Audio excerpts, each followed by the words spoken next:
Zoom has been very helpful for these shows during everything, but sometimes it's very slow. Yeah, I'm kind of seeing a female right now, and this is the only way we can really see each other. So, Yeah. yeah. All right. I like the spy shirt.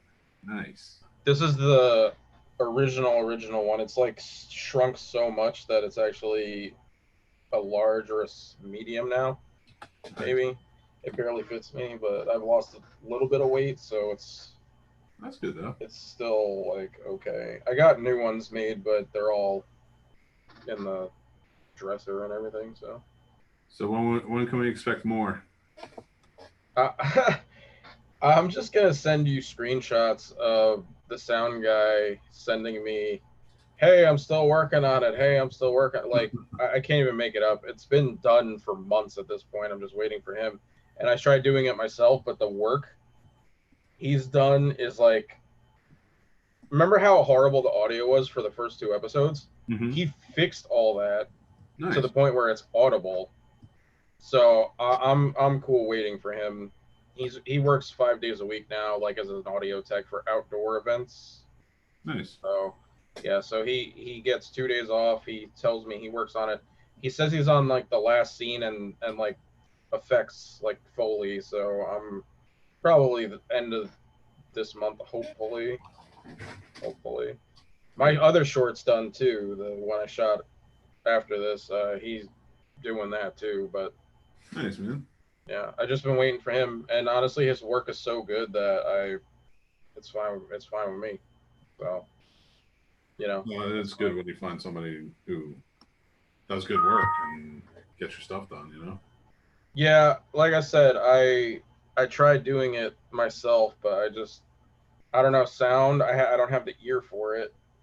Like I could play instruments just fine and stuff like that, but like sound editing, I garbage. Yeah, I get it. Yeah. I don't have it for it. I can't do it either. I can't even shoot anymore. My eyes are just are, Shot. Yeah, my eyes too.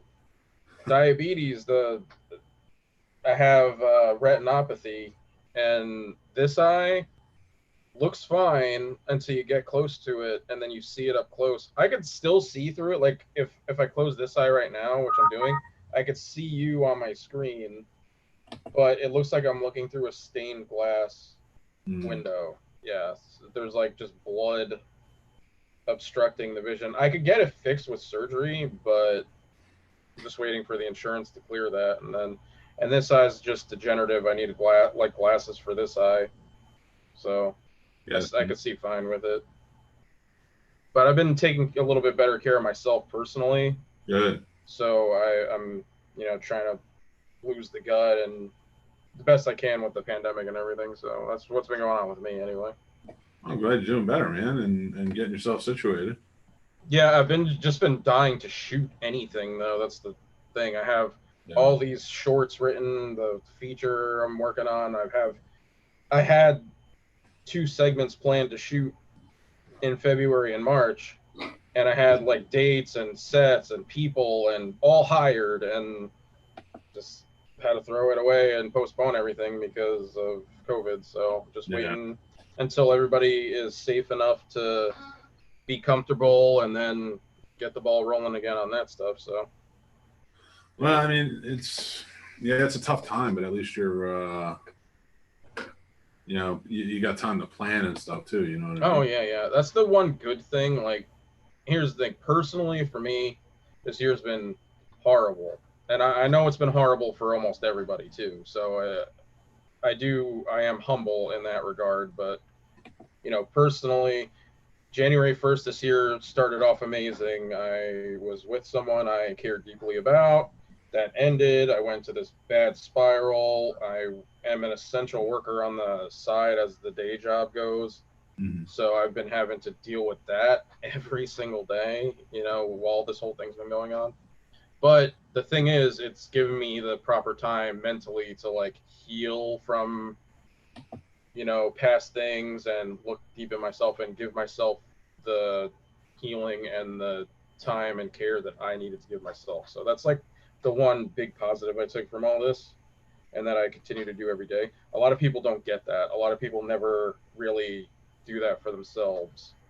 You've been through it, with Yeah. the weight up and down and all the issues you've had that you've conquered in your own life. So I mean, we all go through it, and then it's just finally my turn to do it.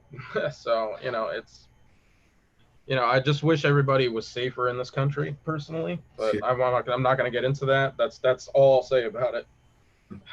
It's a tough thing, man. I definitely get it. Yeah, it is. But I mean, as long as you and the family are good, and on my end, I'm good. My cat's good, sleeping on the bed. That's all you can do. Yeah, man. That's for damn sure. I am glad to hear that you're doing well, man. And welcome to the show. And just so anybody, if you're watching, welcome to the Scene Snobs Podcast Live. I am your host, of course, Nick Manhattan, the Scene Snob. And I am joined today by a very good friend, an old friend. Yeah. We've known each other a long time. And Yeah. Mr. James M. Executus. Yes, hello. How you doing, buddy? I'm doing good. Can't complain. I mean, I can't complain, but I'm not gonna. So there we go. That's fair. That's fair. But we were talking a little bit about before the intro, your plans and what you were planning at the beginning of the year, kind of getting railroaded a little bit, or derailed, I should say. Well, yeah, that's everybody. Yeah. Yeah. No, it's fair. 2020 is definitely taking a good wipe on us right about now. That's one word I would associate with it. Yeah. But yeah. I guess as long as we're healthy, we can. It could be worse. Knock on wood. Yeah, I actually, not to get too personal, I have a pre-existing condition, and if I have something good and something bad. The bad is obviously I have a pre-existing condition, which makes me, I don't have autoimmune disease or anything like that. I don't have Lyme's or anything like that, but just I don't heal very quickly, so I would not. I'm quasi immunocompromised. A positive is I have O negative blood, so I O negative and O positive have a high tolerance to not actually get the virus. So I didn't know that. I'm O negative. yeah, I think it's O positive is like the highest, and then it's O negative, and then so on and so forth. But I've gotten tested twice actually. It is not fun. No, I've heard. They just stick this like ruler-sized Q-tip in your face, and then gibble and wrangle all your head guts, and then they pull it out, and it looks like they did an old school mummification, pulling your brains out through your nose kind of thing. Oof. Yeah. That's a rough one. Yeah. I did it for work initially at Quest Diagnostics of all places, and then I was stupid and I hung out with somebody during quarantine, but we really only saw each other. We never went out anywhere. We just hung out, so to speak. But we decided let's be safe and get tested anyway, and we did, and we were fine. So yeah, two negative tests, no antibodies. So I mean, I'm kind of grateful and lucky at the same time, just because I have been essential and working through it. But yeah, and other people are not so lucky. So I wish everybody well and to be safe, just to get it out of the way, because I know we're going to be talking about non-disease related things. Yeah. So Well, and to that point, actually, I just want to know what's going on with you, man. What's going on with Seeing Red Films? I'm excited to hear what projects you have coming down the pike, and if you're catch up. Okay, well, when you and I were quasi partners, business partners, colleagues, when we worked together, it was called Surreal Design Inceptions.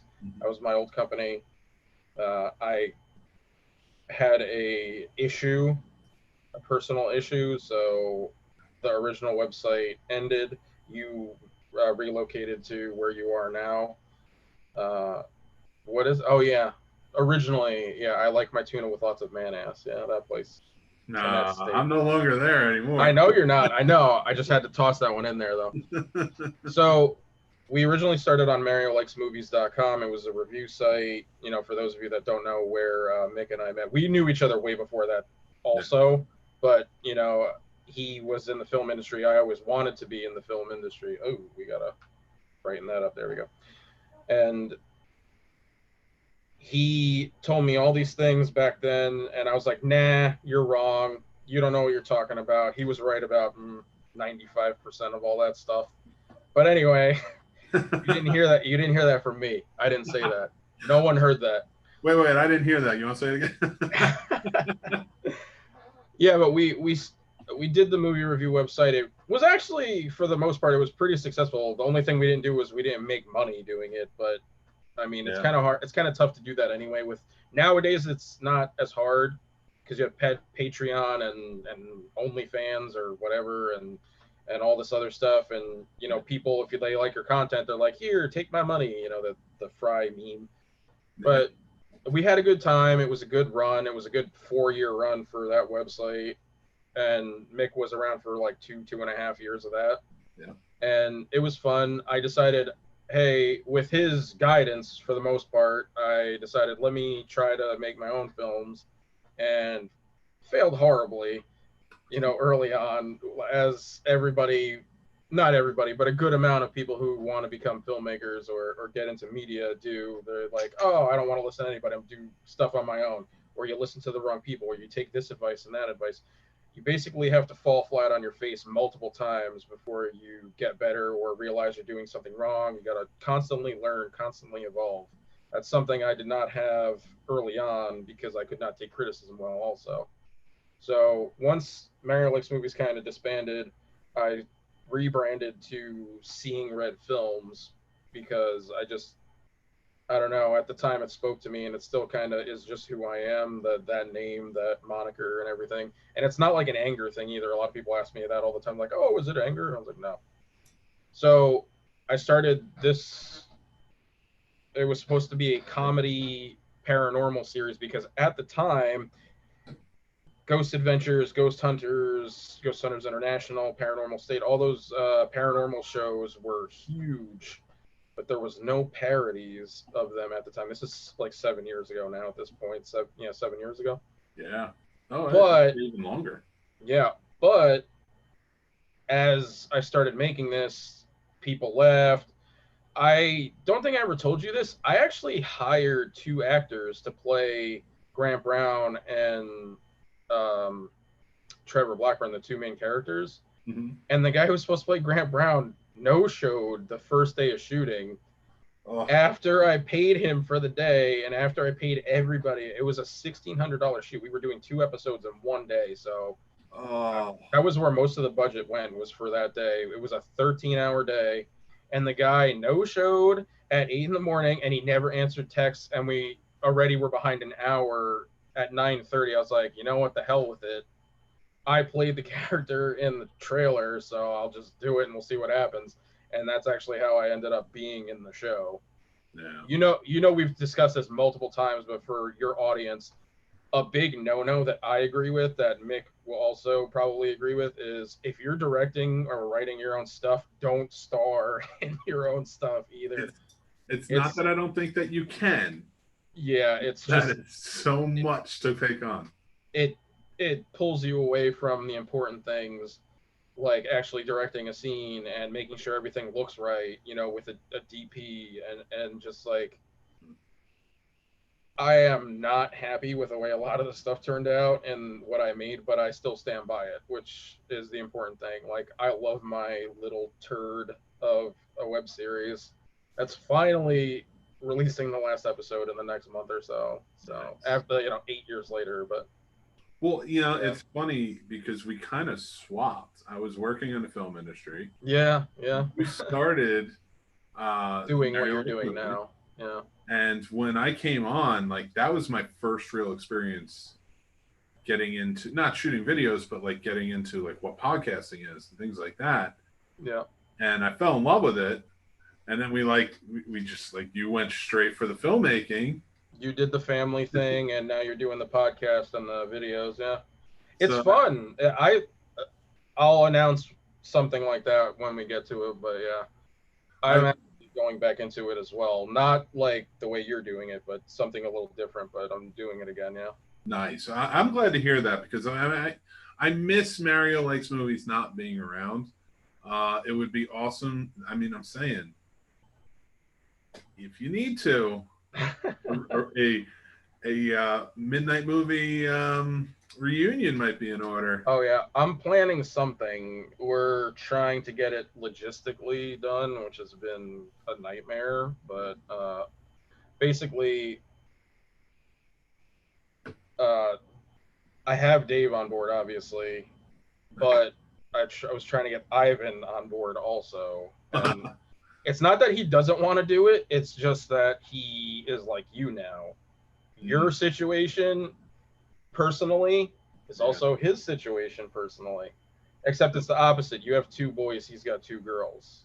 It's a tough one, man. So pulling that is tough because him and his spouse both work and they have the two young kids just like you. So the life. You find the time and you make the time. It's really hard for him to find the time and make the time. And I'm not judging him. Everybody has their own situation. So it's just hard for him to have any kind of free time. So. It is. And I mean, the reason I find the time is I have a very supportive wife. Yeah, I've seen that. I haven't met her, but I've seen it, through pictures and other podcasts. I listen to your stuff, so. No, I appreciate it, man, and thank you. And well, I mean, it spawns from you, and Mario Likes Movies, definitely, which was the inspiration. So, and that's why I would love to see you and Dave back in front of the red curtain. Oh well, like I said, where is it? You will 100% know what this is real quick. Oh yeah, very nice. There is 7 podcasts that him and I did yesterday on here. Yes. So get to it. I want to hear them. Yeah, they're not about movies though, unfortunately. Okay. But yeah, whatever brings you back, Yeah, we are going to be doing movie-related content, just like that much compared to the other stuff. Well, let me ask you, Spies. I think if I remember correctly, that was spawned off the idea of a video we did. Yes, it was. Where we were ghost hunters for a midnight movie. Yeah, and you played the driver. Yeah, that was so great. Wasn't I the ghost too? Wasn't I running around in the basement or something? Oh, we did 2 of them. Yeah, I forgot. Yeah. So,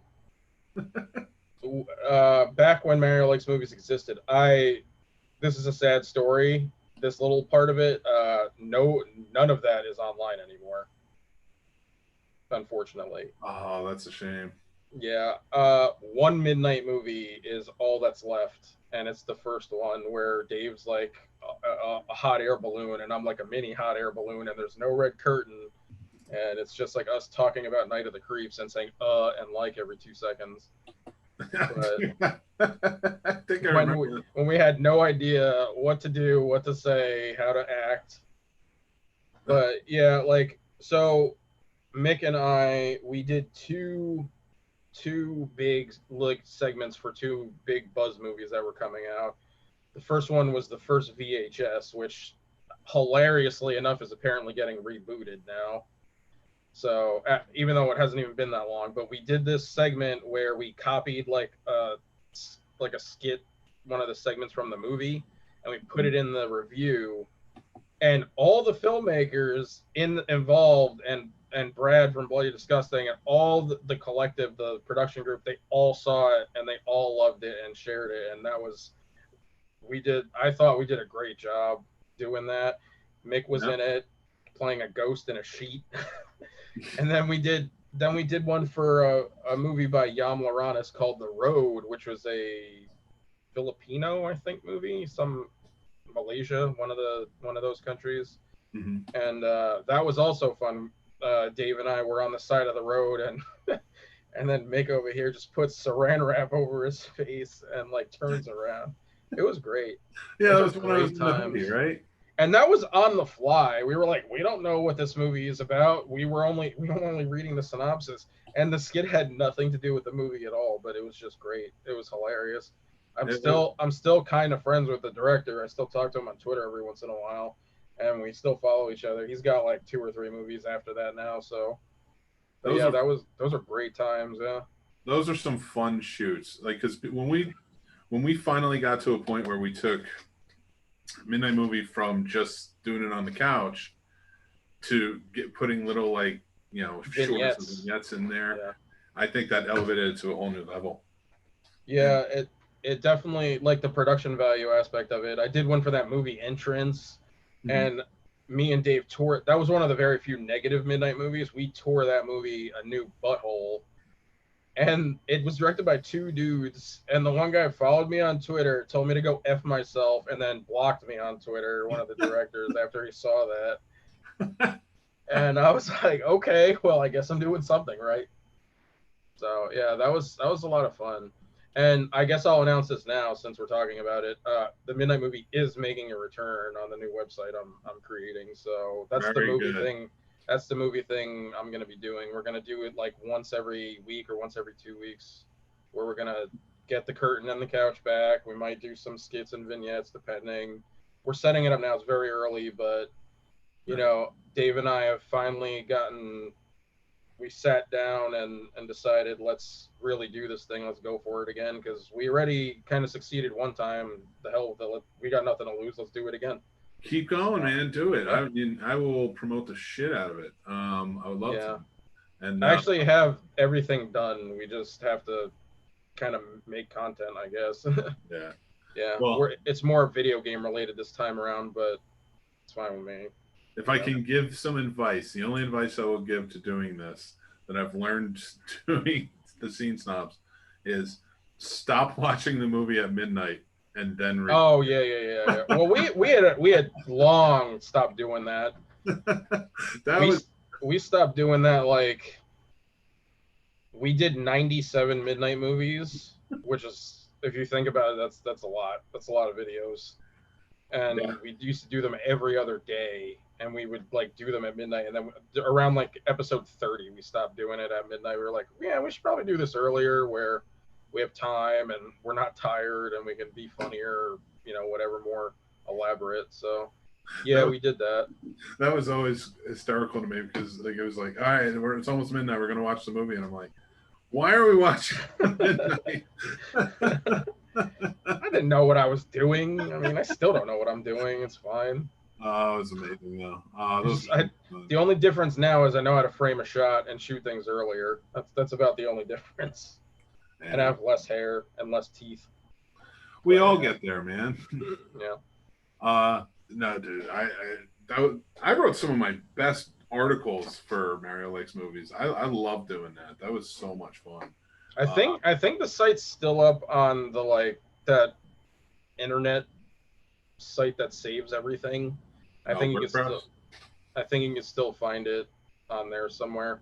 Otherwise, it's unfortunately lost forever because I am no longer with who I was with back then, who had all the stuff on their computer. So yeah, it's a shame, but that happens. It's okay.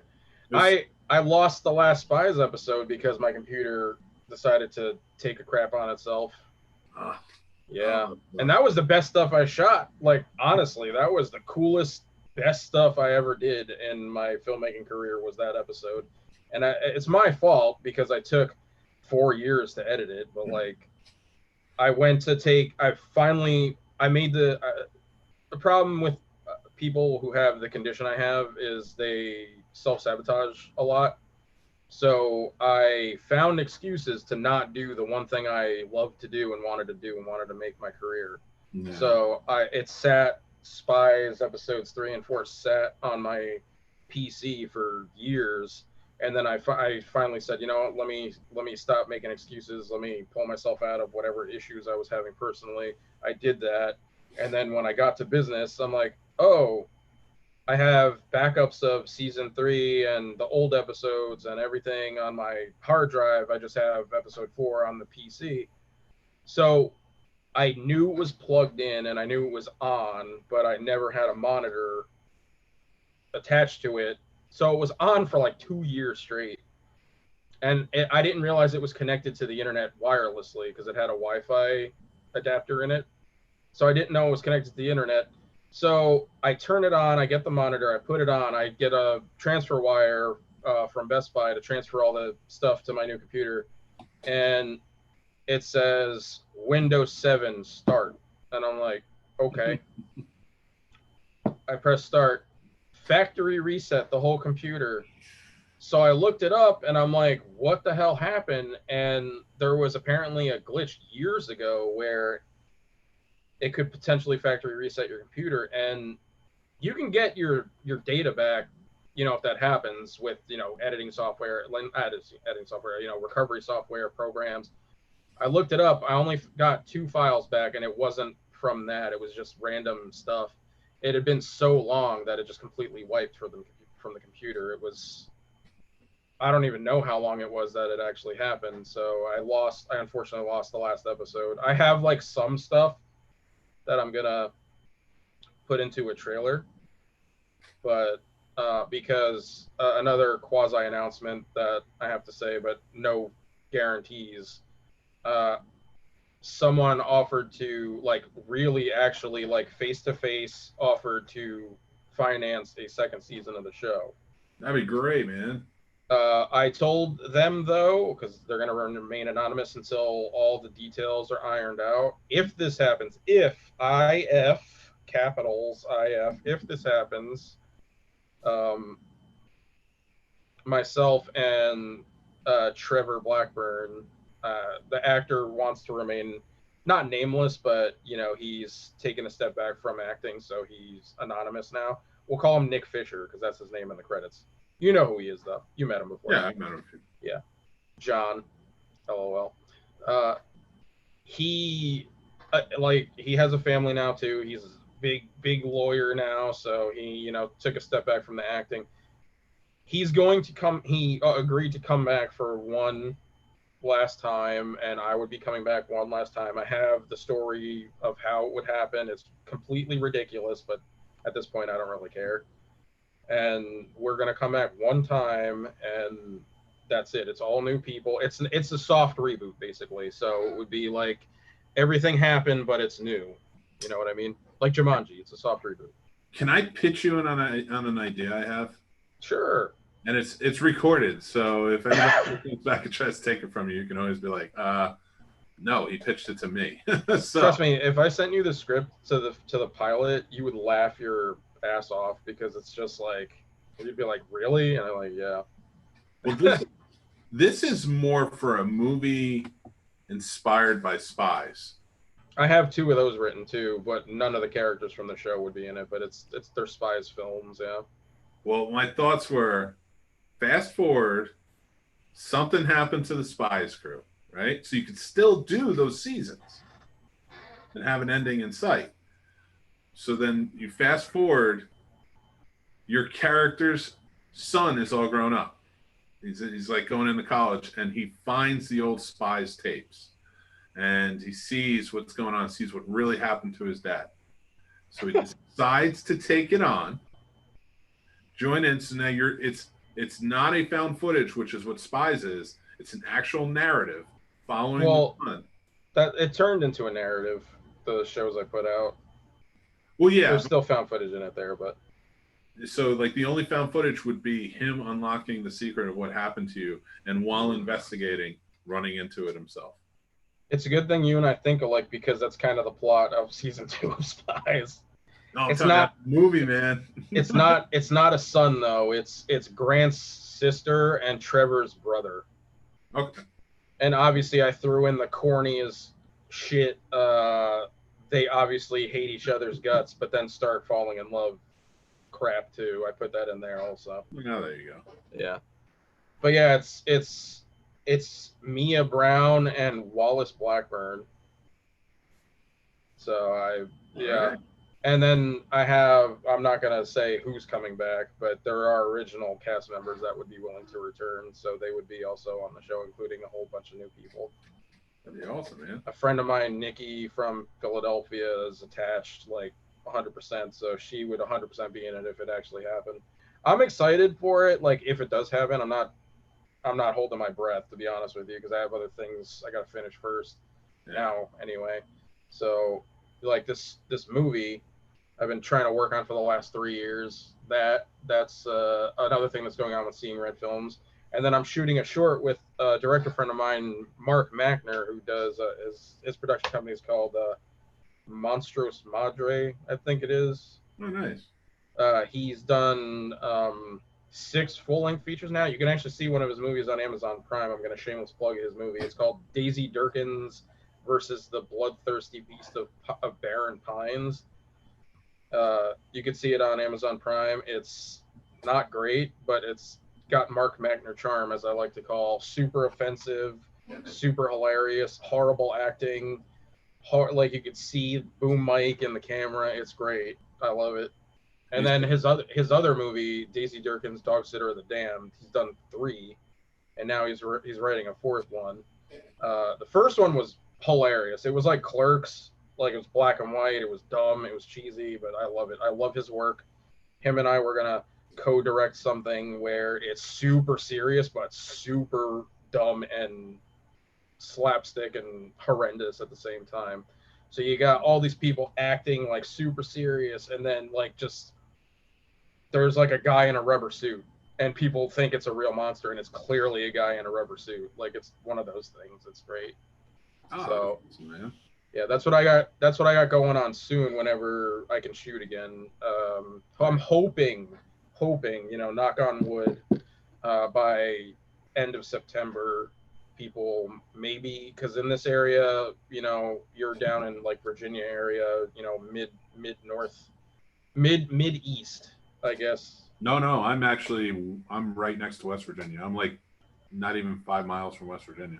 Oh, nice. Okay. I'm on the west side now. Oh, over in nice. the Shenandoah area. Oh, nice. So, good old Chester. I don't know what your COVID situation is in your state, but New Jersey's going downward. It got a little bit of a spike when they opened outdoor dining again, but the governor, as of this, this recording, whoever's watching this or hearing this now, our numbers were good. We were the 2nd worst in the country when COVID-19 hit, and now we're like the 4th best, and New York is the 3rd best. So we're being safe around here. We're practicing social distancing, masks. Obviously, there's people who are like, it's my right to not wear a mask. Hey, you do what you want. Just be not near me, or my friends or loved ones. So political stupid stuff aside, once everybody's safe, because there's a party scene, there's going to be a lot of people, so, and we don't really want to like jeopardize the validity of the stupidness of the short, so we're not going to cut corners with it or anything. So we're just waiting until we can shoot it. Everybody who was part of the party scene did agree, though, that if we could shoot it in November, it's going to be super cold. We'll do it one night, quick, 2 hours, no more, no less, and we'll get all the scenes done for the party scene. I'm just imagining all those times I've had on set where it was like, we'll be done. We'll be done. I swear. We'll be done by 7. Yeah, 3:30 in the morning rolls around. 8.5 hours later. All right. Yeah. 4-hour turnaround. Go home and sleep. Who wants pizza? God, man, those were some fun times, though. No, that's awesome, man. I really hope it gets all worked out. And once it's all situated, let me know so that way I can promote it. Oh yeah, it'll. Like I said, I'm impatient to get creative again, but I'm also responsible for myself and others. I'm not going to jeopardize anybody's health, myself, any actors, actresses, crew. I'm not going to do that. So, dude, do a challenge, man. Yeah. I wrote a script, kind of autobiographical, that only requires a small amount of actors. It's not horror. It's not any kind of genre stuff that we usually do or talk about. But it's one of those like passion project things. I'm actually going to shoot it with my phone. I have a gal I picked up. I decided to treat myself as like a breakup present. I bought a S20 Ultra. Nice. It has an 8K camera on it. This camera is better than my actual film camera. I mean, there's not a lot you can do with it because it only shoots in portrait or side. So it's a little tough, but it does have, the quality is insane. I actually started a photography business on the side called Dark Prince Gallery. Shameless plug. And No, please plug. Go right ahead. yeah, darkprincegallery.com. It's going to be up and running in August. It's pictures of abandoned places, Nice. weird New Jersey stuff, just local legend stuff. And basically, I'm going to be taking very, very high resolution pictures, changing them slightly into Photoshop, just like adding little elements here and there, and then custom framing them and then selling them on like Etsy or little oddities flea markets and stuff like that. So it's just something on the side. It's like a passion thing. It's funny you brought that up because I've been thinking about weird New Jersey, and I was, part of me was like, if I was still up there, it'd be great to have a photographer go out or somebody with a camera go out, and I would just tell my stories of all the weird New Jersey trips I went on. Yeah, I went to Devil's Tree and took a lot of pictures there and video, and I went to, because I live close to it, Mary Ellis's grave. You've been there a billion times when you went to movies. If whoever is not from New Jersey, if you want to see something weird that makes no sense, but it kind of makes sense if you know the history of how land, property, and deeds work, there is a movie theater in central New Jersey. Yes, central New Jersey exists. And it's about like 25 miles outside of New York or so, New York City.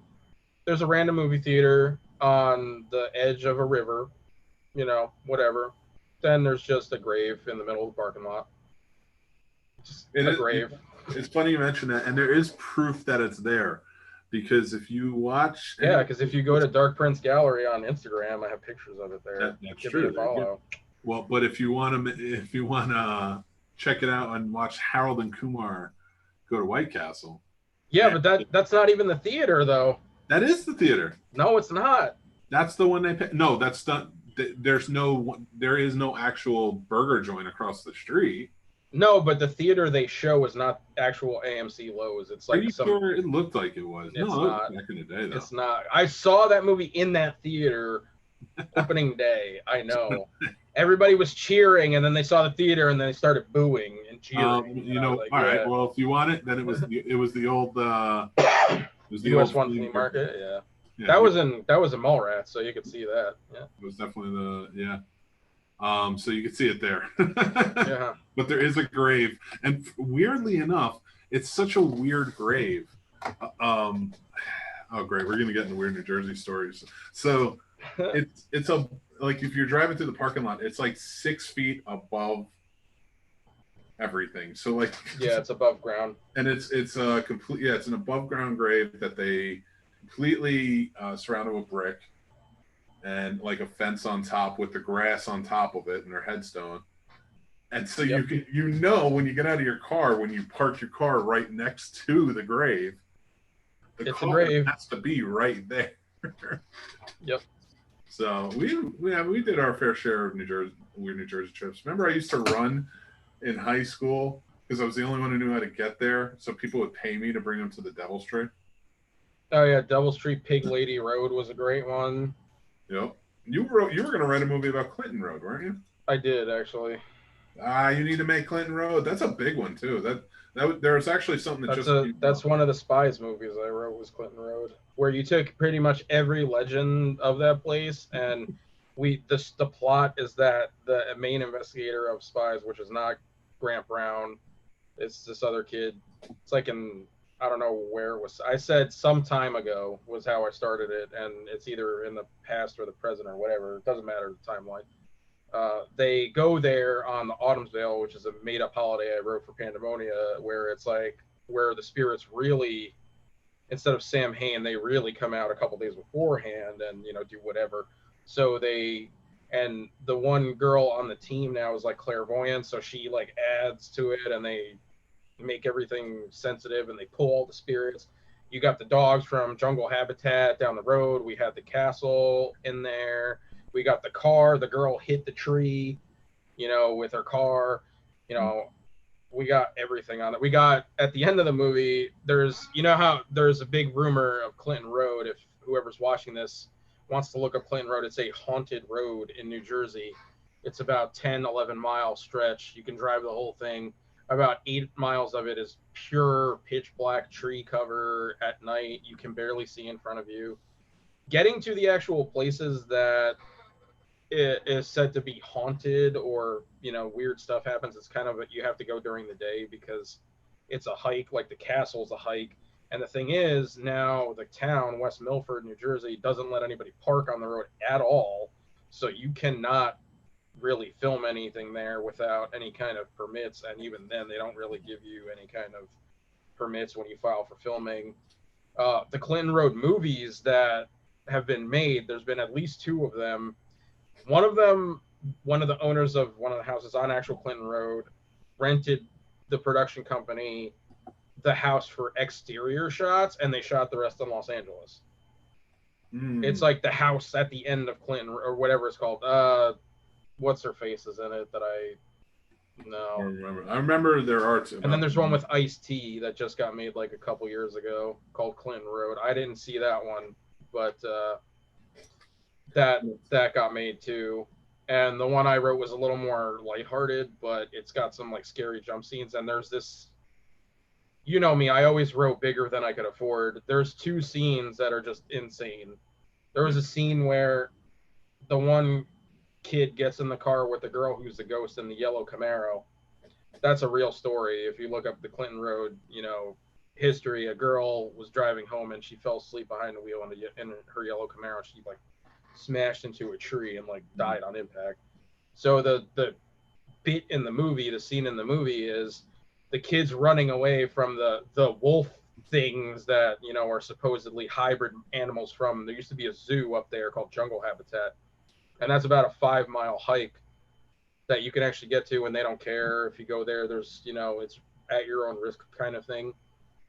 Me and my ex-girlfriend were actually going to go there and take pictures, but it never happened. But I've been there before, and the scene starts with the guy and the girl. It's the couple of the movie. They're all kissy and touching, and they're fooling around when they're supposed to be investigating, and they're like in Friday the 13th, they're the ones that go off and have sex and get killed by Jason. They're that couple. So they go and they find little wolf cubs. We were going to use like fox cubs because a friend of mine owns foxes, and we're going to borrow some. So we made these little fox cubs, and then the mama comes, and you don't see the big dog, and it chases them. It's going to be like Evil Dead camera.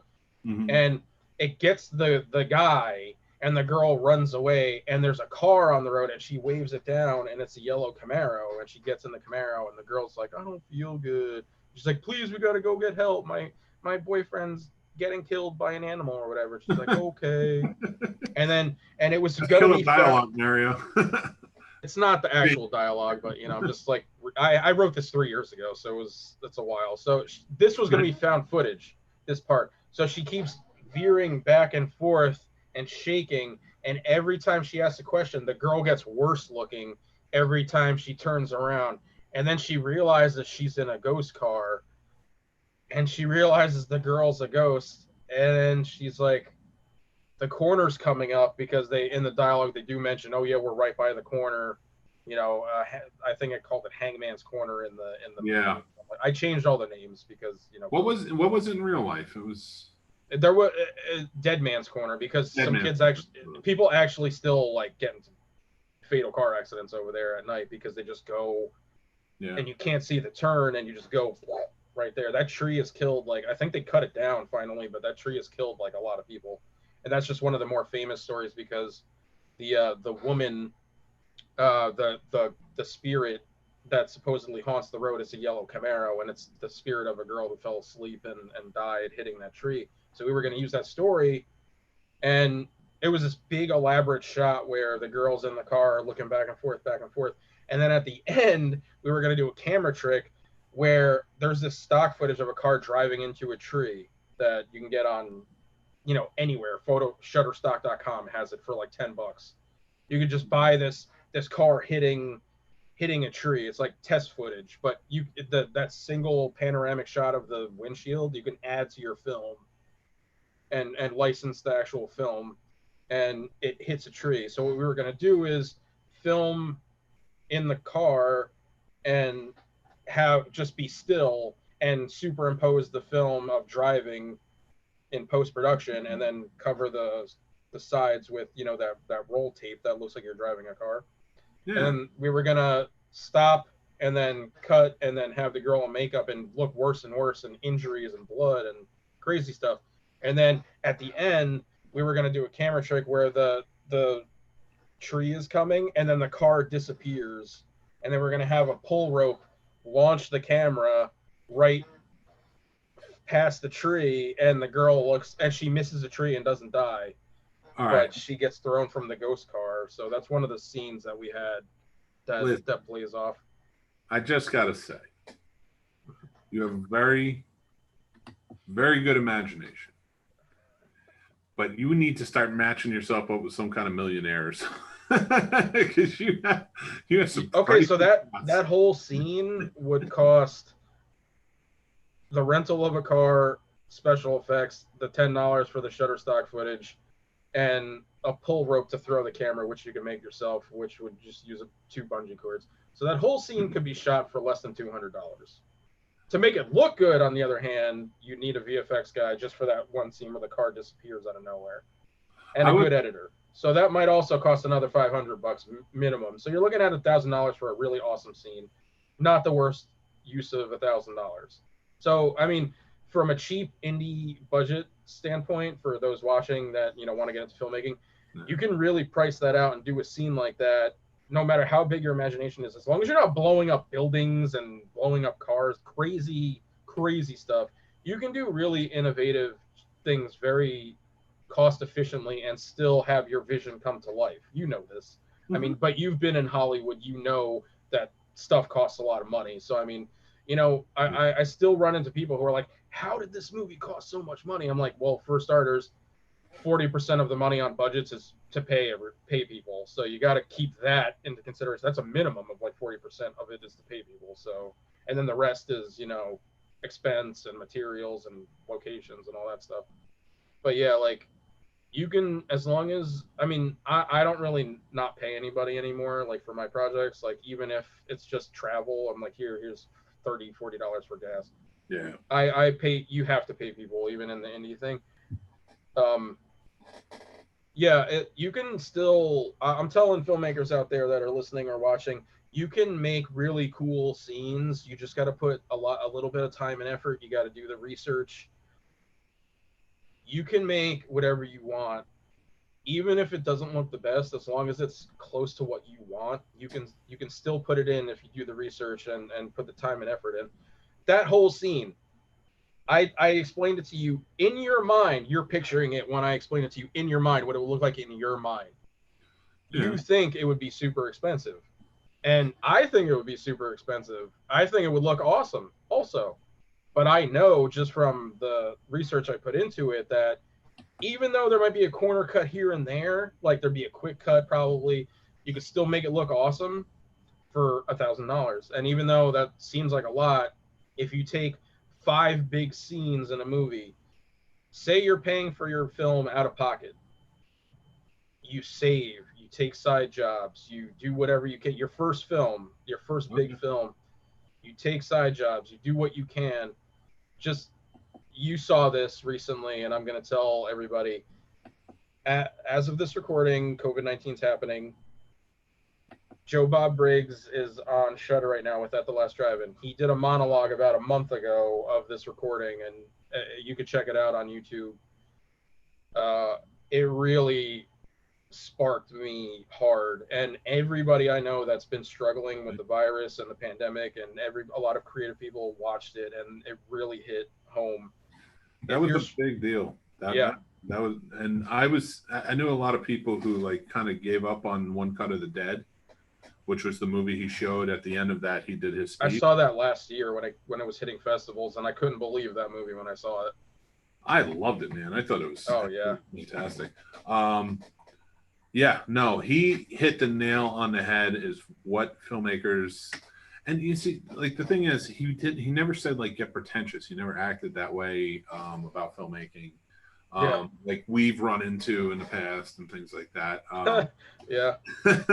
You know, we're kind of like that too in our own ways. So I mean, let's not get too ahead of ourselves. We are. No, I mean listen, it takes a bit of hubris to do anything. Yeah. Because you need that hubris to build that confidence.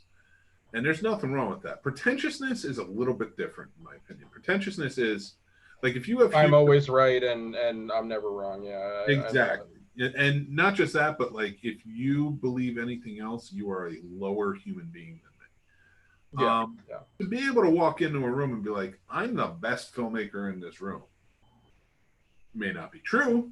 You may be humbled. There's that will happen, but it's okay if it builds to your confidence a little bit, as long as you're not treating everybody else like they're stupid.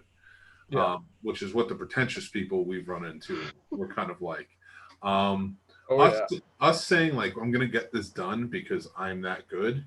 That you need that. I think Yeah. I've had this argument with people in the past, and I would have never gotten anywhere in life if I didn't have some hubris. And I'm a shining example of how people can change because you knew me years and years ago in person, and what I just said, that little monologue I just had about you can do it, save money, you can still make cool scenes, you could price them out, do the research. You know that 5 or 6 years ago, I would have never said that ever. You know that. And no, I needed to learn that the hard way, unfortunately. But like, it's true. You can. I know that working cheap and indie is hard. It's people trash trash it all the time in reviews online. They're like, oh, it's not these remakes that I always complain about, but I still give my money to in the theaters. It's not like a tent pole. It's not Blumhouse. It's not this or that. And I'm like, but it's trying. Like One Cut of the Dead costs like 30 grand, and that movie looks like $1 million movie. And The Battery, that zombie movie, The Battery, that cost like 10 grand, and that was one of the best zombie movies I've ever seen. And I feel like that was lightning in a bottle, but that's just my opinion. mm-hmm. If you've never seen it, check it out. It's more like a mumblecore horror movie, but it's pretty damn good. The acting is like phenomenal, even though you could tell it was an accident. But I still, I love, I love your take on it too, because you are really big into the independent, especially horror scene. yeah. And I will attest to this. I've worked on many different genres in the film industry, and probably the independent horror scene is the most fun. It is fun.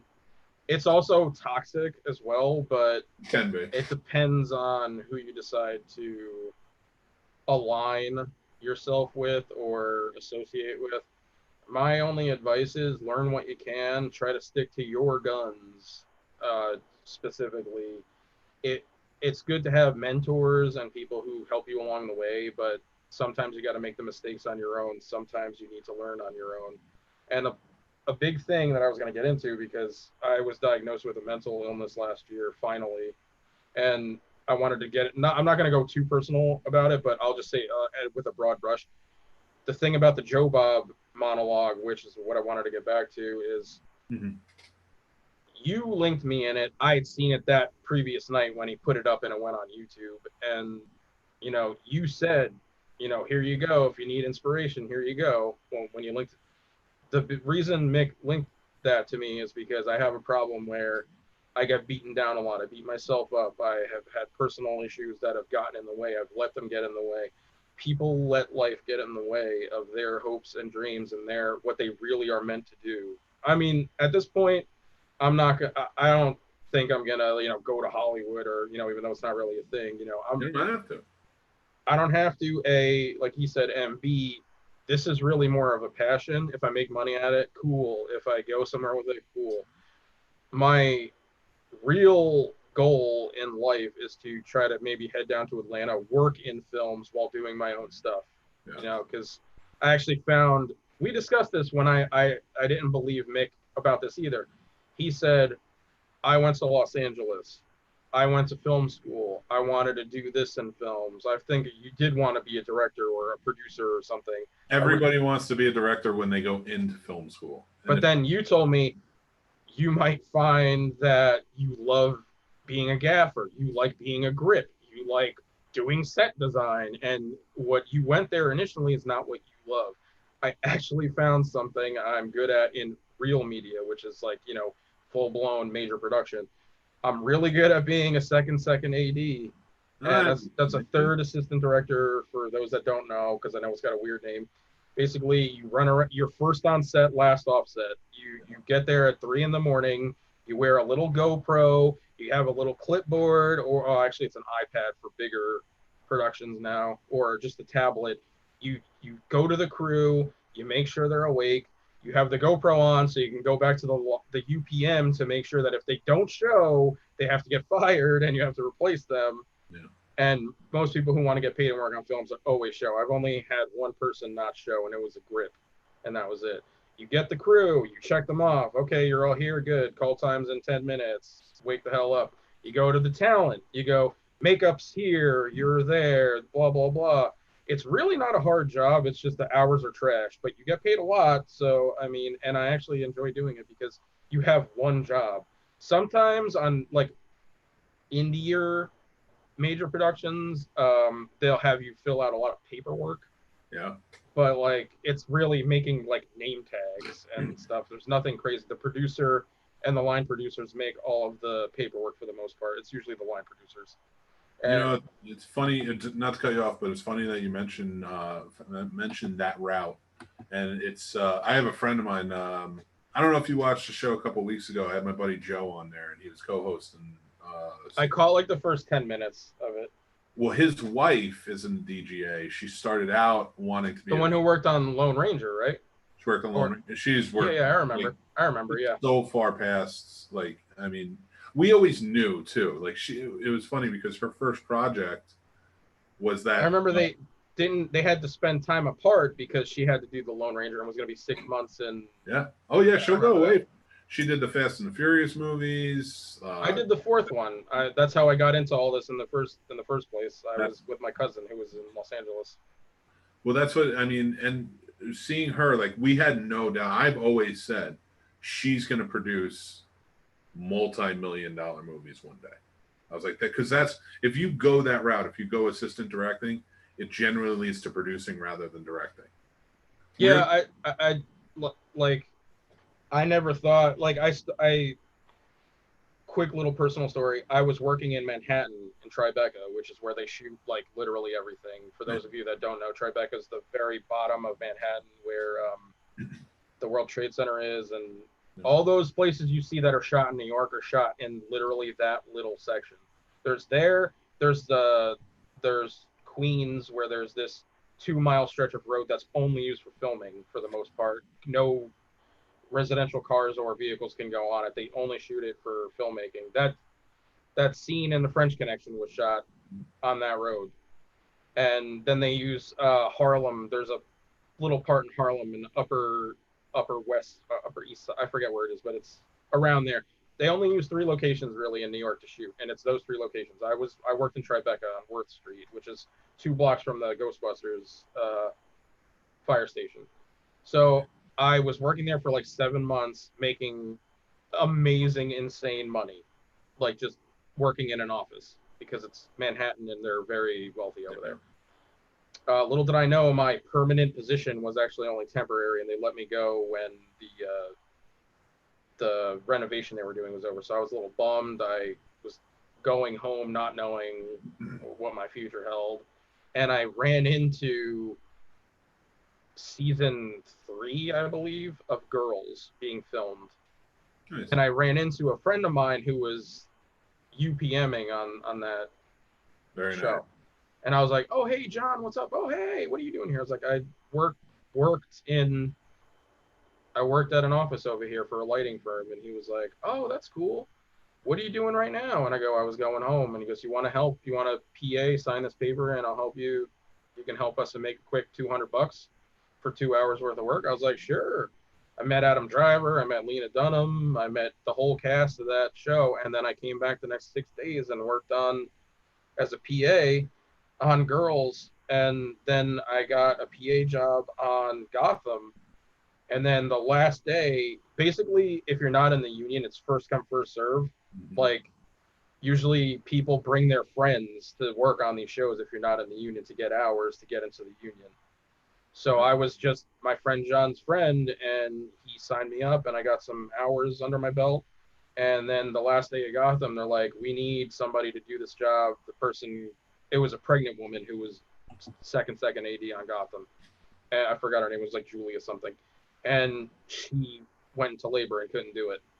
And the second AD couldn't do that because the second AD cannot do all that and then block scenes and set up stuff and then do that stuff. So they're like, does anybody want to learn a crash course and a easy but super responsible job? And I was like, I'll do it. And that was my foray into getting second AD work, which is not easy, but it's not hard either, and it's a lot of fun and very rewarding for me. Yeah. So, you know, like to expound on the point I was making before with Mick real quick to end the anecdote, Mick was right, because I do like directing personally. I think I'm actually good at the directing aspect. I'm not good at really filming. I can frame a shot now, I can block a shot because I know how to do that from the shows, the TV shows I worked on, and seeing actual professional people block scenes and set up cameras and, you know, angles. So like that experience I got was like phenomenal. But now I know how to do that somewhat. So now I know how to actually work different aspect ratios for shots and stuff like that. So there's that. I got all that from Gotham and Girls. Nice. And then I'm good at working with actors, in my opinion. I could be wrong. You know, some people can agree or disagree, but I don't have a big body of work to show, and the body of work I do have, I'm in half of it, so it's like not great. But nowadays, with new things I do, you're gonna see like a world of difference. So anything from here on out, like that comes out starting like 2021, so to speak, you're gonna see a world of difference. And the point I was trying to make was, I found what I'd want to do, which was, you know, being a second AD. The way to go about doing stuff like that is, if you want to work in film, like real film, like professional film, not just your own stuff, your friend's stuff, indie stuff, find out what you need to do, go to a school, a cheap school, or try to find your way into New York, Atlanta, Austin, Los Angeles, Portland, big film bunkers. North Carolina too that's still like in North Carolina is still like whatever. But any of those states, I would recommend Atlanta or New York right now, because California is not great. But Louisiana too. Louisiana as well. Oh yeah. So go there, go on sets, become a PA, see how horrible that is. It's well paid, but it's a lot of horrible grunt work. So be ready to like grab wires and lift boxes and get coffees and yes ma'am and yes sir everybody. And that's one thing too. Best advice I ever got from a first AD. I was working on a movie called Second Coming, and he always said please and thank you for everything. He made sure everybody felt appreciated, and he was cordial and polite to everybody. And that's what I learned, is always say thank you to whoever you're checking up on when you're doing the checklists and everything. But even if like you're asking somebody, okay, I need a light set up here, please, and after set up, thank you very much, I appreciate it. Let's say it by name or whatever. And I had talked to him. We were kind of discussing it a little bit off, you know, when we had some downtime, and I was just like, yeah, you're very polite with everything. He's like, I'm telling you, it makes things go much quicker. It's a lot easier to be polite than it is to be stern. He's like, just say please and thank you, and remember everybody's name. And he's like, and I bet you'll have a smooth ship when you're filming. And the director, and if you're doing that, that's all coming down on the AD while you're shooting. Everybody's like, why are we held up? What's going on here? So it all comes down to the first AD. That's who everybody from the higher up above the line is looking at. So if you are doing that, and you get known for keeping a nice tempered set, and everything's moving well, that reflects on the first AD as well. And you get I actually got yelled at on Gotham because I did not know that if the second AD is not there, that the second AD has to take their place. Mm-hmm. I did not know that. So they're doing a scene from season 4, I believe, the season where the Joker gets his face ripped off or whatever. We're at Arkham. We're in Brooklyn, where they shot the Arkham. It's in Long Island City. And he's like, okay, where's Where's John? It was the second AD, and the second AD is primarily they block all the shots. They set up the scene for the director of photography, basically. Mhm. And I had no idea how to block a shot. So the first AD is like, "Where's John?" And I'm like, and he's like, "Okay, Mario, it's your turn. Block the shot." I'm like, "What? What's that?" I mean, I knew what blocking was because I've stage direction plays, blocking scenery, making sure that characters have depth of field and everything. I didn't know what the shot was. I didn't have a script. I didn't have the board that line producers and everybody has. I just had my little tablet with my names on it, and he's like, just so the AD got mad, but he's like, "This is how you block a shot," and he showed me real quick, and I was like, "I didn't have a script. I apologize." And he goes, "Here you go." And he got another tablet and gave it to me. And he's like, "Okay." So the cool thing about major productions is they have this software. I forget what it's called. It's called Injust something. You have the actual storyboard in real time 3D, and they take a picture with the tablet of the actors and where they're supposed to be, and you move them with the tablet. It's so awesome. So I actually blocked that whole scene with Jada Pinkett's character coming in and like moving through the crowd and stuff, and I was like, "That's freaking cool as hell." And that's when I fell in love with doing that job. Was that specific day where I got yelled at, even though I didn't know I was supposed to take somebody else's job, and I was more than happy to do it at that point.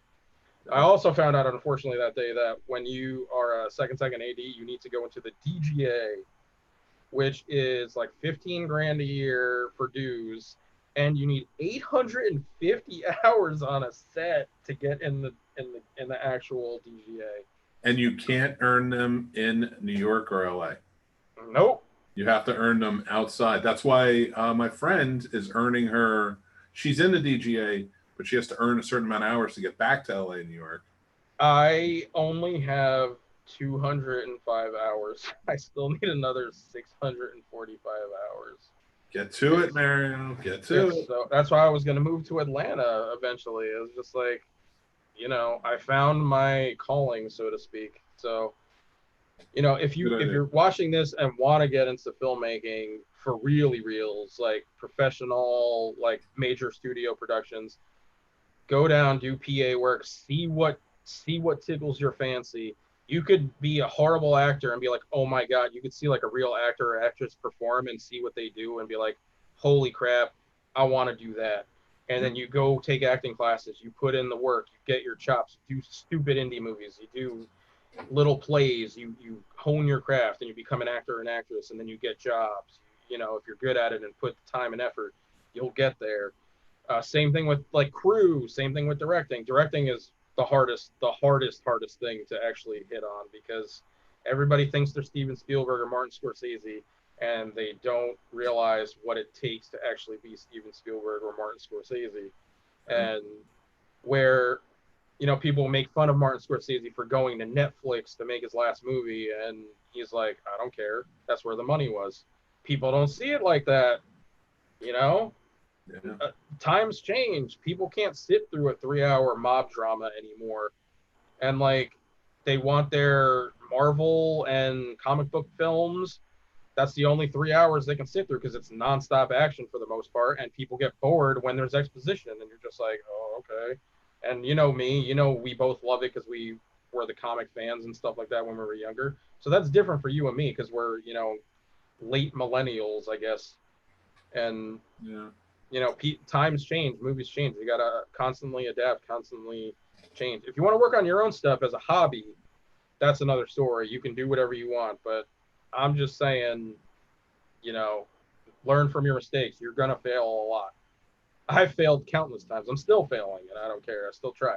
You're always going to fail. But like, you brought up a good point, and like my advice, it's cool to hear you talk like this, because I do remember there was a time you didn't believe me. Nope. And I will say, you brought up a really good point that I think if people who went to film school don't go out and accept PA jobs, you're shooting yourself in the foot, because you're missing out on chances to network. Yep. I got lucky personally when it happened to me, but I'm fine with that. I accept it. I'm humbled by it. I was lucky that I right place at the right time kind of thing, you know? It wasn't just luck though. It was an opportunity and you seized it. And that's my point here is when you were a PA, you saw an opportunity to become a second AD. You seized it. Then Yep. you got put into a second AD because you seized the moment. And that's what you like. If somebody says, hey, we need somebody to do this, if you've never done it before and you allow fear to knock you out of the chance of doing it, you're not going to go anywhere.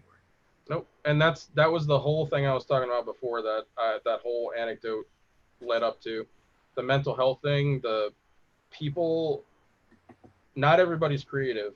I understand that. Not everybody's meant to do what we're talking about, you know, podcasting, website, entertainment website, movies, films, video games, whatever. Not everybody's built for that. Not everybody cares. I understand that. Everybody has likes and dislikes. Everybody's got their own things. That's fine. Some people are major consumers. Some people are major doers and makers. I'm a little bit of both personally, but I let things get in my way. I let myself get in my way. This happens to everybody in every facet. There's a lot of mental health problems out there right now. And, you know, I'm spreading awareness for what I have, which is I have borderline personality disorder, which is horrible. I don't wish it upon like my worst enemy. But that aside, you know, Dave's a perfect example without getting too personal into his issues. You know, he all is the same way. Lets everything get in the way. Excuses, more excuses. Yeah. I'm the same. You know, you've done it too. We've all done it. The thing Joe Bob said to bring that point to a close is, I hear, instead of hearing all these reasons why I should make the movie, I hear 100 reasons why they can't make the movie. I have a kid. I have a mortgage. I have this. I have that. He said in that monologue, who the hell cares? You're still a filmmaker. You're not an aspiring. You are a filmmaker. If you have 5 free minutes in your day, dedicate that to filmmaking. Find 5 minutes of something to do. So even though I work full time, I work more than full time at a regular day job that I don't like. I will be honest. I don't like doing it. It's not for me. I don't get paid well. I'm surviving. I can pay for myself. I can pay rent and my bills, but it's not what I want to do with my life. And I'm pushing 40. So, you know, I'm taking the leap. If you're younger, do it. Just do it. You can fail and be like, at least I tried. You know, just do it. If you want to be a filmmaker or be in filmmaking, just do what you can. Take that 5 minutes, take that hour. That's what I do now. Like, I have very little free time. The free time I have, I talk to some people. I play a couple of games. I stream, which is the website I'm doing now. It's called villainsONLYcc, where we talk about like video game villains, and we stream games and we do achievement runs and stuff like that. We're doing the Midnight Movie, as I mentioned before. But take that time.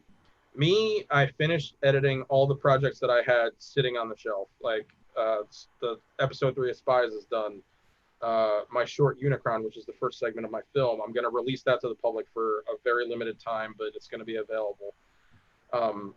That's done. You know, I'm just waiting for sound edits to be finished as of this recording.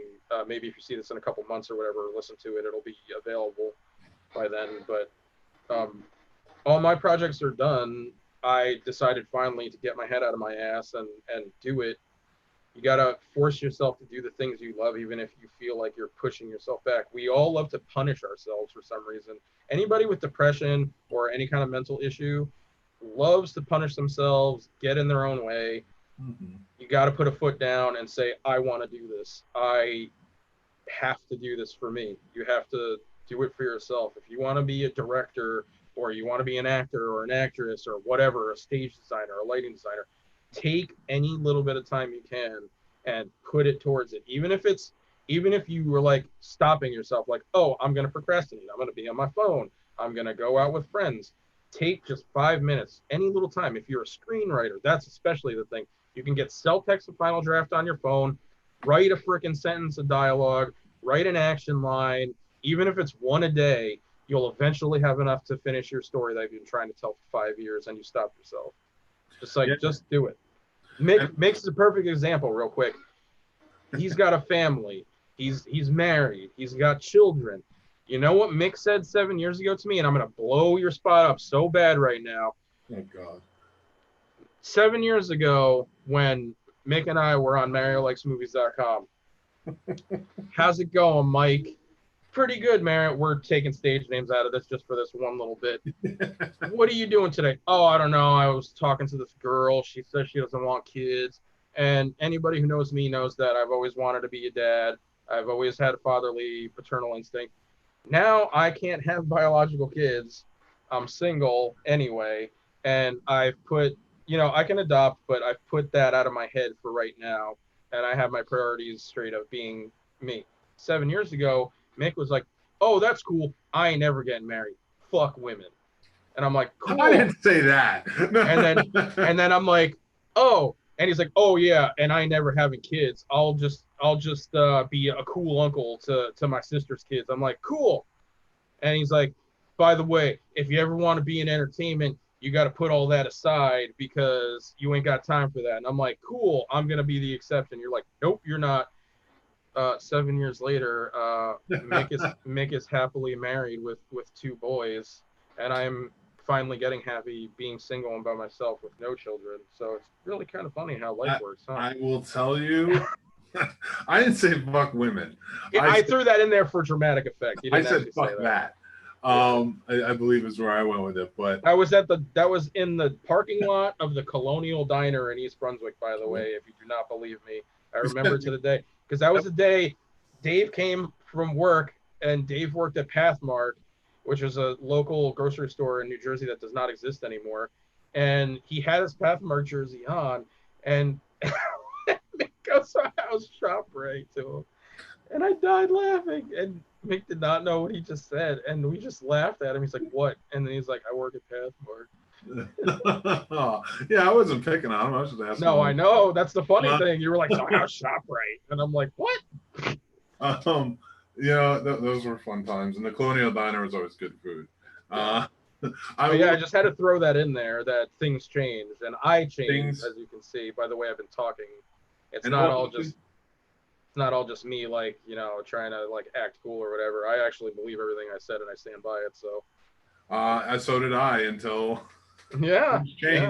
You always change perspective. So, I will say, I will still agree that if you really I don't think with what I have now, working in the film industry in Los Angeles would work for me.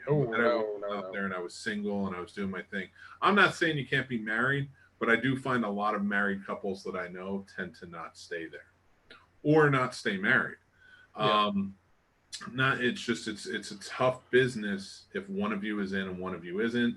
It's tough business if both of you are in, so it's really hard work. And one of the best quotes I've ever heard was the price of being an artist is family and friends and everything around you.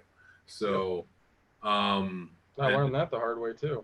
It is. It's a punch in the mouth. And that's why when I moved on, I realized more so, not that I, wanted to get married. It just kind of happened. I remember when you met Mary and everything, it was just out of nowhere. It really was. It was that was love, man, at first sight. But so fast forward almost 6 years later, together, and then I'm doing this, and it's a lot of work, but I have to balance it. And I make sure that my time with my kids is my time with my kids, my time with my wife is my time with my wife. She's very understanding about a lot of things. Like if my kid's eating lunch and he's maybe watching something on TV and that's when his TV time is, I'm editing something real fast. And then after lunch is over, let's go play, or do something else. A lot of late nights, but that's what it takes to get this stuff done. And like you said, you have to keep reminding yourself of the dedication that that you have to stick to make it there. And I like that you brought up Joe Bob, who will probably be a future contributing writer to the Snobs.com. I put the offer out there. Let's hope he gets it. He did. He answered me. I know Diane, but not from Shudder. Yeah, that's another story that I'm not going to get into. No, she's a very sweet woman. I met her in her other career. Let's just leave it at that. Well, everything she's done, I applaud her, and I've talked to her a few times, and she's doing great work, and I'm glad Joe Bob's back, and Yeah, same. I'm glad that he has no filter either now, like no people to hold him back on what he needs to say. It's hysterical that you say no filter, but I have most of the old Monster. Well, you know what I mean. No censorship for the most part.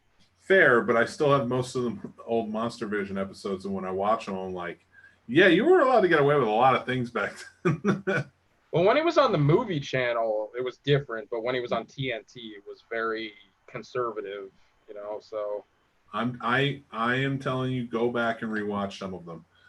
You got away with a lot of stuff back in the 90s that you will not get away with now. 90s, the 2010s, for Pete's sake. Like, I hate admitting this, but it's true. I never watched The Office. I'd see like an episode here or there when it was on early, you know, back when we were, you know, right out of like when we started college originally, and when we were out of high school, that's when The Office really started, and you know, people were all about that's what she said and all this stuff, and we were just like, okay, yeah, whatever. So it was not really our kind of comedy back then. I watched the first season with this woman I was briefly seeing, and I could not believe what they got away with 10 years ago. Oh, yeah. That would not have flown 5 years ago. No, it was like crazy. Sorry. No, it's ridiculous. Some of the things you get away with that nowadays would just be, it's crazy. Yeah. It really is. That's actually, small aside, that's why I had such a big problem making the epilogues, the film I'm trying to finish. Mm-hmm. I announced the epilogues like 4 years ago now, and I had the first segment of it shot in 3 days, and I had the second and third segments planned, and the fourth and fifth planned for the next year. So the movie would have taken a year and a half to make, no problems, bing bang boom, had the money, had an investor. It was only going to be 15 grand. And, you know, I had a rock solid deal for distribution for like a plan. That's the one thing I'm actually pretty good at, is like financial planning when it comes to recoupment and making money and stuff like that. I probably would have been a good agent too. You know, that's another thing I was actually okay at, you know. But you do that. You know a lot of actresses. Yeah, I mean, I could do it, but it's kind of tough. It's a very, very, very cutthroat market.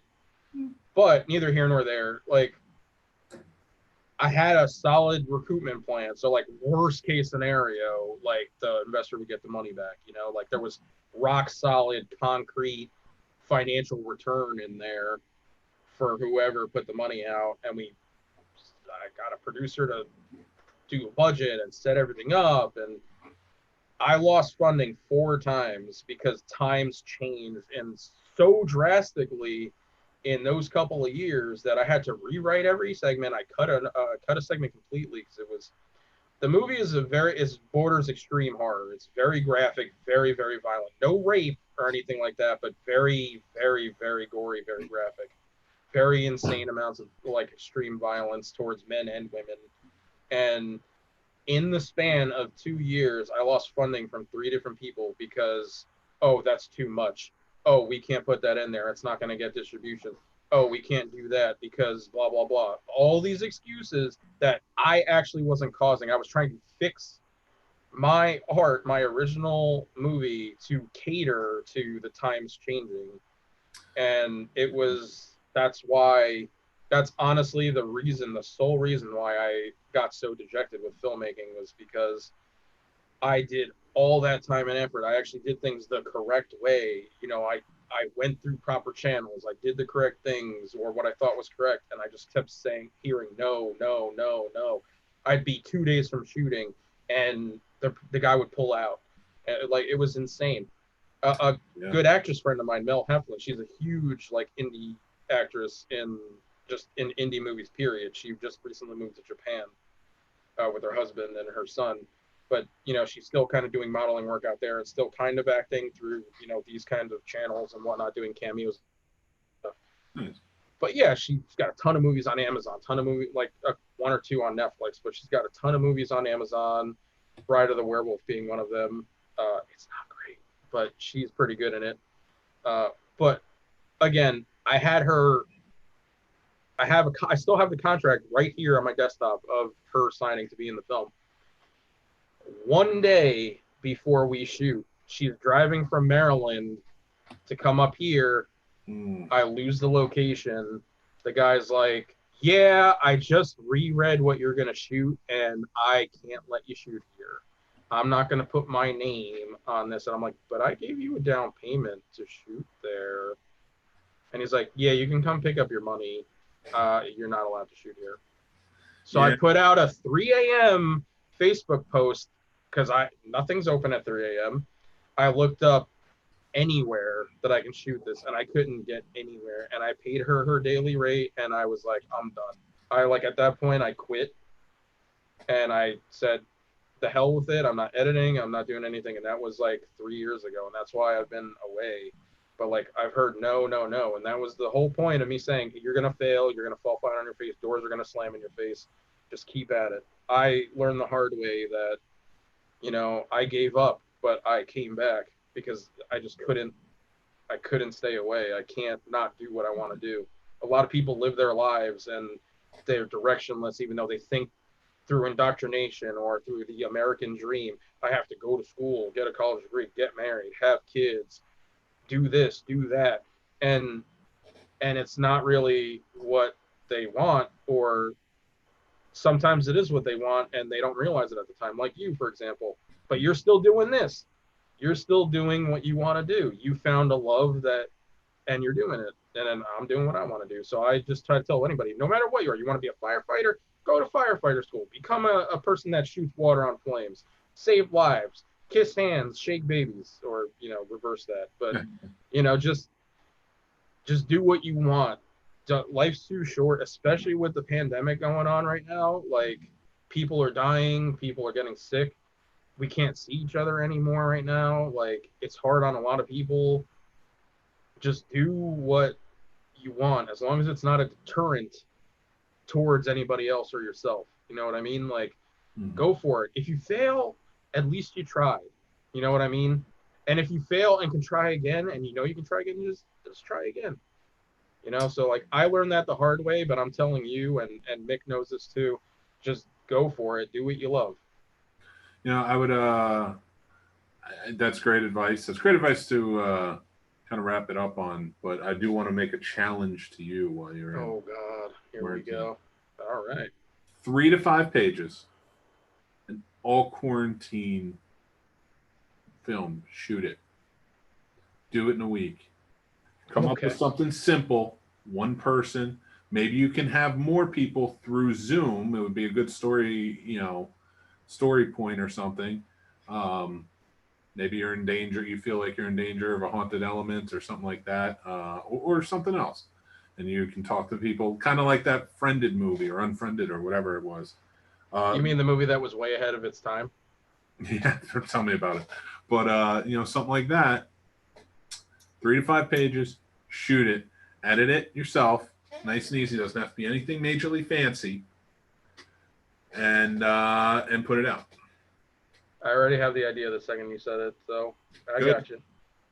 What's today? Right. Tuesday? Today's Tuesday. I work 5 straight days closing. I'll have it done by next Tuesday. I hope so. I want to hear it. I want to see it. I want to know it. And you will. When you do it, I am going to blast the hell out of it on the Scene Snobs. Hold me to it. Call me out publicly after this is over. Put it on when you upload this. Mm-hmm. Say I issued a challenge and I accept. Challenge accepted.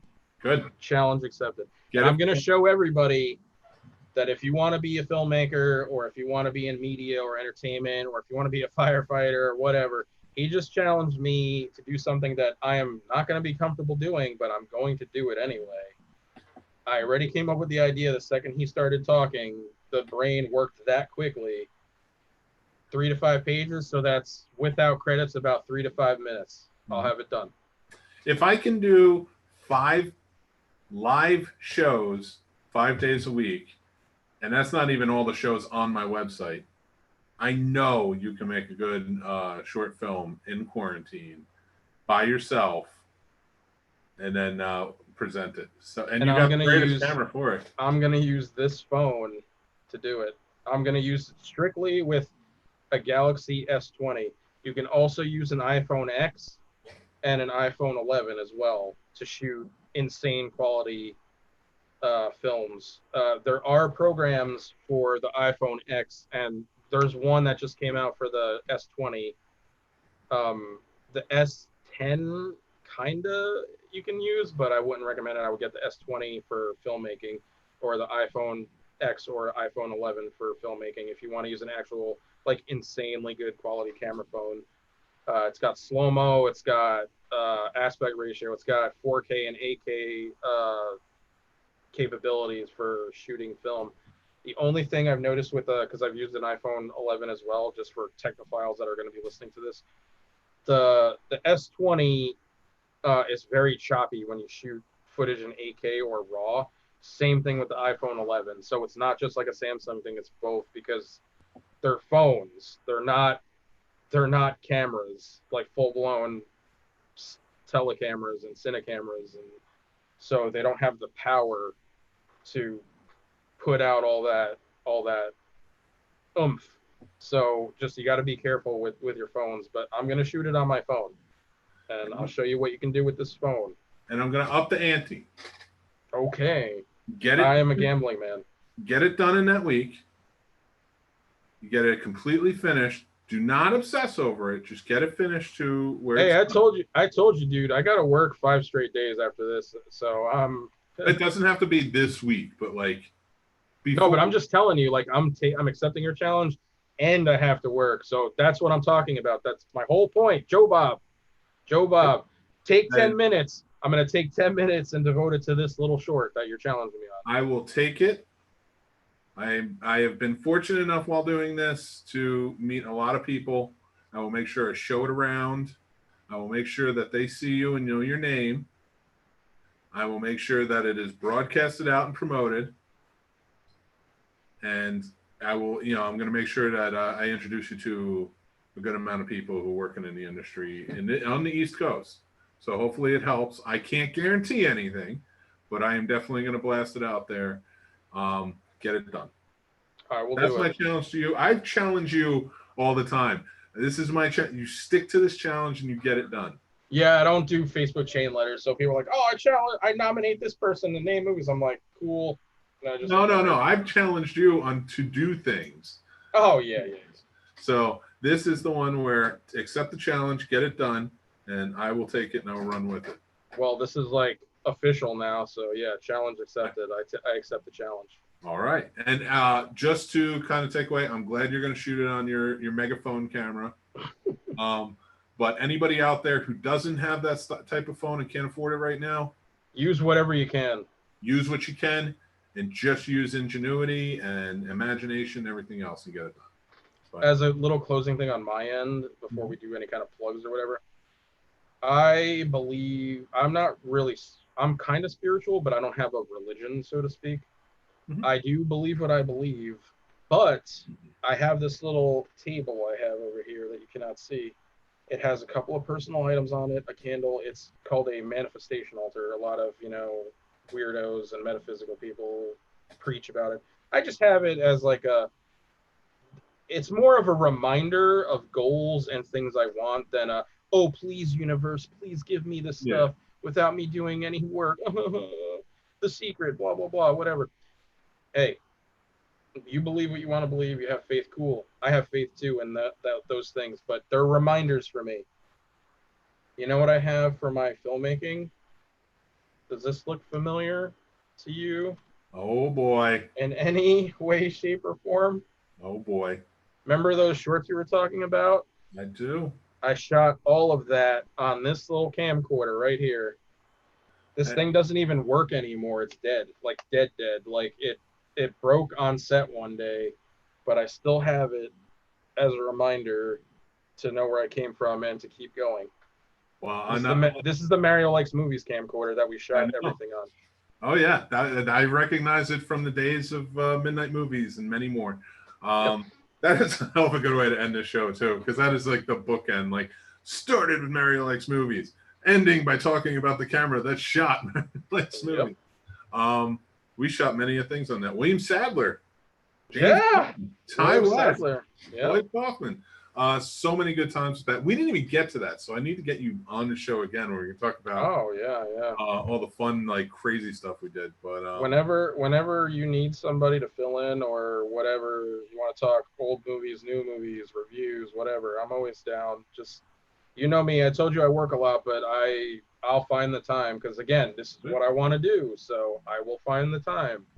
Well, we got the showcase now on Friday nights. We got this on Tuesday. We got Beyond the Box. We got so much stuff.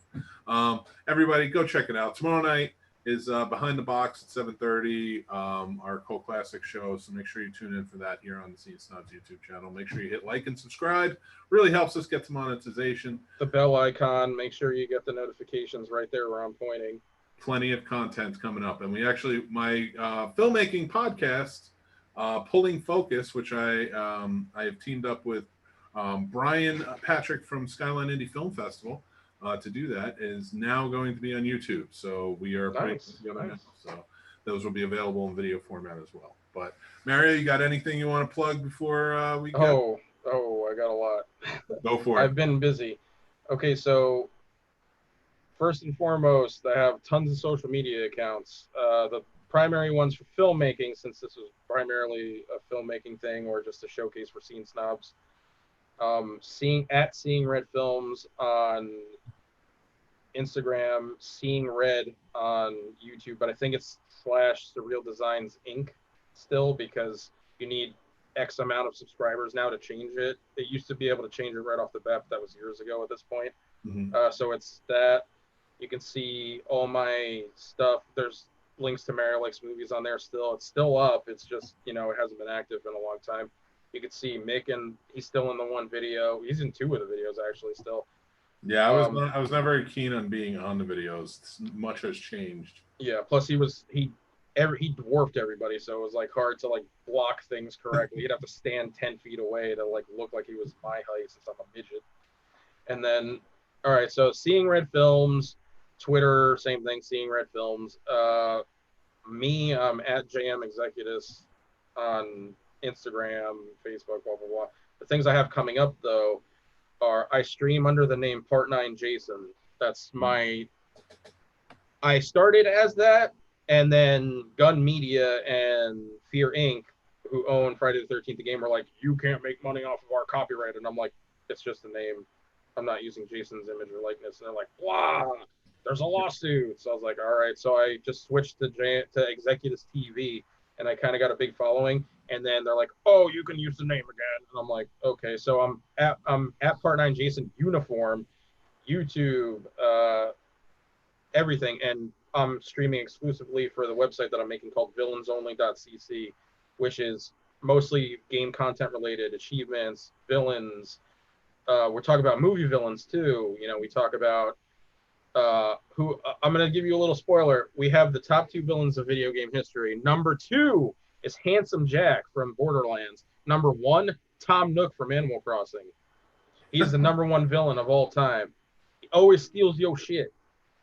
But yeah, villainsONLYcc. And then my photography business, if you like weird, creepy stuff, abandoned places, urbex, all that stuff, it's darkprincegallery.com and Dark Prince Gallery on Instagram.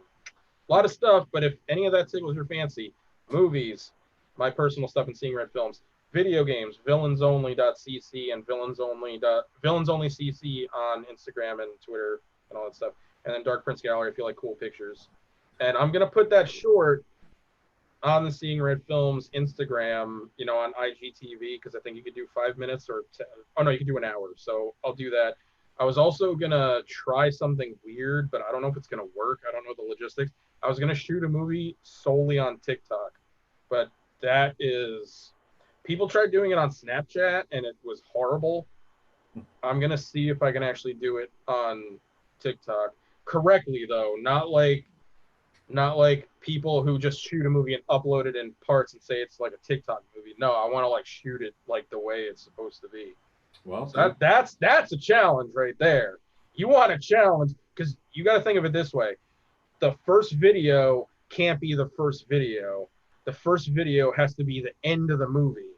Yeah. And then you have to shoot everything backwards because the the ending of the movie is going to be the bottom video, and you want to start from the top. So you have to shoot literally everything in reverse and backwards. So you want a challenge? You guys want to be a filmmaker? That's my challenge to you. Shoot a TikTok movie the way it looks. If there's anybody who wants to be a filmmaker, my challenge to you is just to make something. Yeah, but you want to do something. You want to do something here. There's an original idea of mine that you can steal that I'm handing to the world. Shoot a movie backwards on TikTok and make it look not garbage. And there you go. Well, even if it is garbage, I don't care. Just shoot a movie backwards and put it on TikTok the way it's supposed to be. All right. Well, at least that's some distribution too. So that'll be yeah.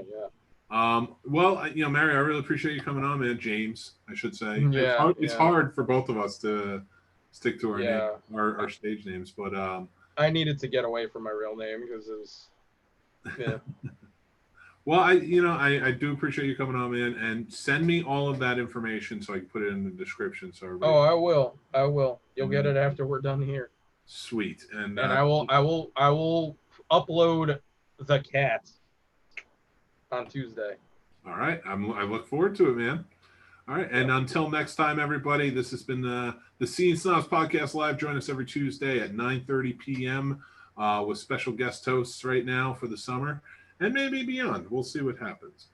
And then the Scene Snobs Showcase on Friday nights at 9 p.m. Anybody who wants to be a guest, please message me on the Scene Snobs Facebook page or anywhere else that you find, and I will get you booked. Thanks very much, and you guys take care. Love yous.